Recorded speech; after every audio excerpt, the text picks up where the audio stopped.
अस्सलामुअलैकुम वरहमतुल्लाहि वबरकातुहू। तमाम दोस्त जिन्हां तक प्यार मुहब्बत भरा सलाम पहुँचे और वो अपने अपने कीमती वक्त दे विचों चंद लम्हात कढ़ के सलाम का जवाब भी दे देंगे।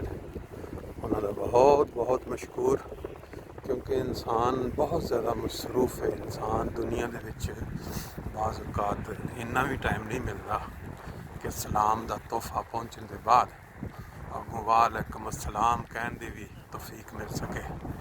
लेकिन असी 6-7 दोस्त सुबह के टाइम नमाज के बाद सैर अपना चुके हैं।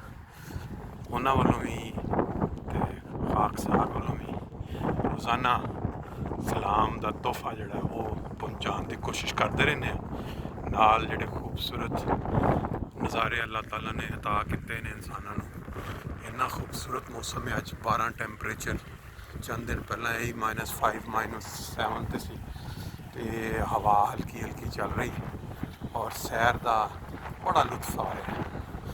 तो मेरा किसी को कोई तकलीफ पहुँचाना मकसद नहीं, सिर्फ यही है कि जोड़ा इंसान जिहदे कान दे विच किसी की सलाम का तोहफा पहुँचता है, अगर वो एक लम्हा कढ़ के वालेकुम अस्सलाम या अपने होन का इजहार कर दिंदा है कि असी अल्लाह ताला ने सानू सेहत दी है और असी जिंदगी दे विच अपना मसरूफ वक्त गुजार रहे हैं, उसकी बजाय सिर्फ वालेकुम अस्सलाम के जरिए ही दस दिंदा तो सानू पता लग जाता है कि साडे दोस्त जिहड़े ने अल्लाह के फजल नाल बिल्कुल खैरियत नाल ने।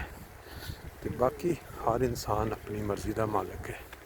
अल्लाह ताला सारिਆਂ ਨੂੰ खुश रखे, अपनी अपनी जिंदगी ਨੂੰ सही तरीके नाल इंजॉय करने की तौफीक देवे।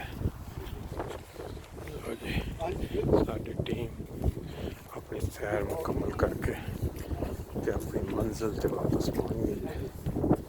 उम्मीद है बाकियों ने भी अपने अपने इलाके इस तरह इंजॉय किया होगा। अज का मौसम दुआवां च याद रखिया। अल्लाह हाफिज़।